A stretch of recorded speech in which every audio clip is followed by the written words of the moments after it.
This is vernier caliper. सबसे पहले अपन इस वर्नियर कैलिपर का लीस्ट काउंट निकालते हैं। वर्नियर कैलिपर लीस्ट काउंट,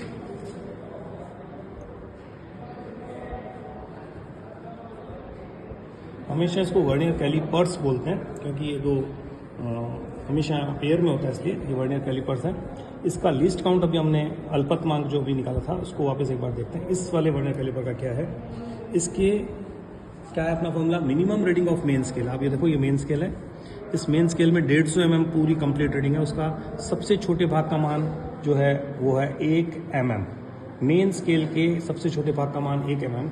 और ये वर्नियर स्केल है जो चलती है अपनी ये स्केल। इस पे जो टोटल भागों की संख्या है वो है आपके पास 5, 10 करके यहाँ पे 50। टोटल भागों की संख्या 50 है ना। तो इसका लीस्ट काउंट कितना हुआ, 1/50। तो मैंने 1 में ये 50 का डिवीज़न दे रहा हूँ मैं। तो ये देखो, ये आपका 0.02। तो आपका इसका लिस्ट काउंट आ गया 0.02 mm। इसका मतलब ये वर्नियर स्केल कम से कम 0.02 mm को नाप सकता है। ठीक है, अब हम इससे एक बोतल का डायमीटर, एक्सटर्नल डायमीटर नापना चाह रहे हैं। ये हमारी वाटर बोतल है। इसका एक्सटर्नल डायमीटर नापने के लिए हमने इसको फुल खोल दिया। ये पूरा खुला हुआ लूज है। अब हम इसको टाइट करते हैं। ये हमने इसको टाइट कर दिया। ठीक है, अब हम ये वाला बिल्कुल, अब हम इसमें लॉक करके यहाँ से लॉक कर देते हैं और अब इसकी रीडिंग लेते हैं। तो देखो, अगर हमने अलग जगह से रीडिंग ली है तो इस समय यहाँ पर देखो, यहाँ पर क्या आ रहा है, मेन स्केल पर ये 10 mm, 20, 30, 40, 50, 60, 70 mm तक आ रहा है। और ये जो वर्नियर स्केल का जो 0 जहाँ से स्टार्ट हो रहा है वो मेन स्केल पर कहाँ मैच कर रहा है, वो कर रहा है 75 के बाद 76, 77 तक, 77 तक पूरा कर रहा है। तो अब देखो, टोटल रीडिंग बराबर main scale reading plus least count into coincidence reading, है ना, संपाती मान। ये इंग्लिश में मैंने लिखा है। तो मेन स्केल की रीडिंग हमारी आ गई कितनी mm आ गई, मेन स्केल की मिनिमम रीडिंग 75, 76, 77, 77 mm इसकी हमारी मेन स्केल रीडिंग आ गई। लीस्ट काउंट कितना आया, 0.02 mm है।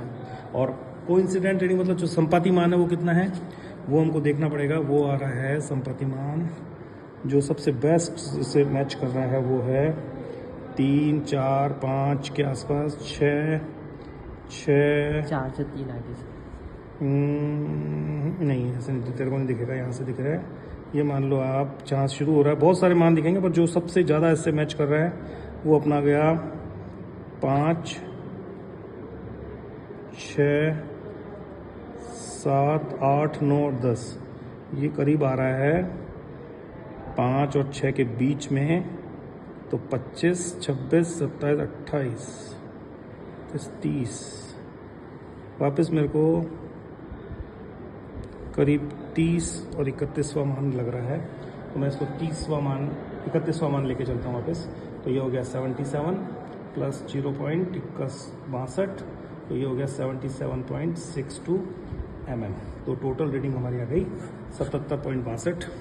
इसका एक्सटर्नल डायमीटर 77 mm, 62 मिलीमीटर इसका एक्सटर्नल। इस तरह से हम इसका एक्सटर्नल डायमीटर ले सकते हैं। इससे हम इंटरनल डायमीटर भी ले सकते हैं। जैसे हमारे को ढक्कन है, ढक्कन का इंटरनल डायमीटर लेना है तो ये ढक्कन का इंटरनल डायमीटर यहाँ से ऐसे ले सकते हैं। ये लेके फिर वापस रीडिंग सेम तरह से लेनी है। डेप्थ लेनी है तो हमारे को डेप्थ में यूँ लेके और इस वर्नियर कैलिपर को इसको ऊपर से इस तरह से करके ये आप ऐसा करोगे तो ये इसकी डेप्थ की रीडिंग भी हम इस तरह से ले सकते हैं। तो 3 चीज़ें नाप सकते हैं हम, एक्सटर्नल डायमीटर, इंटरनल डायमीटर और डेप्थ। ये वर्नियर कैलिपर को हमने थोड़ा सा एक्सप्लेन किया है।